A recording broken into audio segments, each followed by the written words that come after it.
ഒരു കാര്യം ഓർമ്മ, ഇതിൻ്റെ ഒരു ചരിത്രമുണ്ട്. ആ ചരിത്രം കൃത്യമായി മനസ്സിലാക്കി കഴിഞ്ഞാൽ ഇത് കാലാകാലങ്ങളായി അതിങ്ങനെ കൈമാറി കൈമാറി ആ ചരിത്രവുമായി ബന്ധപ്പെട്ട ഒരു കഥയുണ്ട്. ആ കഥയിൽ പറയുന്ന കാര്യങ്ങളായിരിക്കണം ഒരു പക്ഷേ, അതായത് ഈ തൃശ്ശൂരിലെ പിന്മുറക്കാർ അവർക്കുണ്ടായ അനുഭവങ്ങൾ അത് പിന്നീട് അടുത്ത തലമുറക്ക് പറഞ്ഞു കൊടുക്കുന്നു. പിന്നീട് ഇത് ഇവരുടെ ഒരു ഒരു ശക്തി പ്രകടനത്തിൻ്റെയും ഇവരുടെ ഒരു വികാരമായി മാറാൻ കാരണം ആ കഥയാണ്. ആ കഥ എന്താണെന്ന് വെച്ചാൽ ഏതാണ്ട് 2 നൂറ്റാണ്ട് പഴക്കമുണ്ട് തൃശ്ശൂർ പൂരത്തിന് എന്നാണ് നമ്മുടെ ഐതിഹ്യങ്ങളും നമ്മുടെ ഗ്രന്ഥങ്ങളിലും ഒക്കെ തന്നെ പറയുന്നത്. അത് പറഞ്ഞു കേട്ടതും എഴുതി അറിഞ്ഞതുമായ കാര്യങ്ങൾ വെച്ച് നോക്കുകയാണെങ്കിൽ 2 നൂറ്റാണ്ടിൻ്റെ പഴക്കമുണ്ട്. ഈ 2 നൂറ്റാണ്ട് മുമ്പ് വരെ തൃശ്ശൂർ പൂരം ഇല്ല.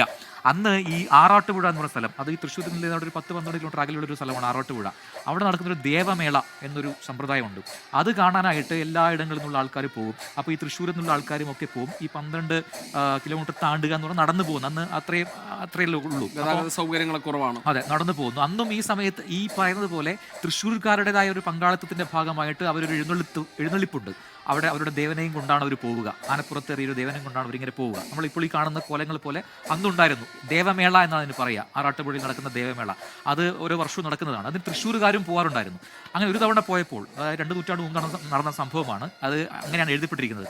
പോയപ്പോൾ ഈ പോകുന്ന വഴിയിൽ മഴ പെയ്തപ്പോൾ ഈ തൃശ്ശൂരിലെ ഈ പറയുന്ന ആൾക്കാരെല്ലാം കൂടി മഴ കൊള്ളാതിരിക്കാൻ, പ്രത്യേകിച്ച് ഈ കോലത്തിന് മഴ കൊള്ളാതിരിക്കാൻ ഒരു സൈഡിലേക്ക് മാറി നിൽക്കുന്നു, ഒരു കടയിലേക്ക് മാറി നിൽക്കുന്നു എന്നാണ് പറയുന്നത്.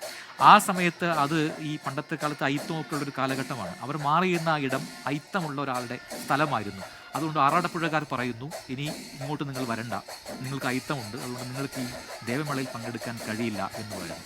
അത് തൃശ്ശൂർകാർക്ക് വിലക്ക് എന്ന രീതിയിലാണ്. അത്തവണ നിങ്ങൾ പങ്കെടുക്കണ്ട എന്ന് പറയുന്നു ആറാട്ടുപുഴക്കാർ. അത് വലിയൊരു അപമാനമായി തൃശ്ശൂർകാർക്ക് തോന്നുകയാണ്. അപ്പോൾ ശക്തൻ തമ്പുരാനാണ് അന്ന് രാജാവായിട്ടുള്ളത്, ദേശം ഭരിക്കുന്നത്. അന്ന് ഒരു തീരുമാനമെടുക്കുന്നു, ഇനി നമ്മളാരും ആറാട്ടുപുഴയിലേക്ക് പോകേണ്ടതില്ല. ആറാട്ടുപുഴയുടെ ദേവമേളയെ കവച്ചു വെക്കുന്ന രീതിയിൽ നമുക്ക് അടുത്ത വർഷം തൊട്ട് ഇവിടെ ഒരു ഉത്സവം തുടങ്ങുന്നു. അതാണ് ഈ തൃശ്ശൂർ പൂരമായിട്ട് മാറുന്നത്. മേടമാസത്തിലെ പൂരം നാളിൽ നടക്കുന്ന ഒരു ഉത്സവം. അതിന് പിന്നീട് ദേശങ്ങളുണ്ടാവുന്നു, ഘടകക്ഷേത്രങ്ങളുണ്ടാവുന്നു, അവിടെ ഘടകപൂരങ്ങളുണ്ടാവുന്നു. ആ പൂരങ്ങൾ ഓരോന്നായി ഈ മേടമാസത്തിലെ പൂരത്തിൻ്റെ അന്ന് വരുന്നു. അത് ഈ പറയുന്ന ഏറ്റവും പ്രധാനപ്പെട്ട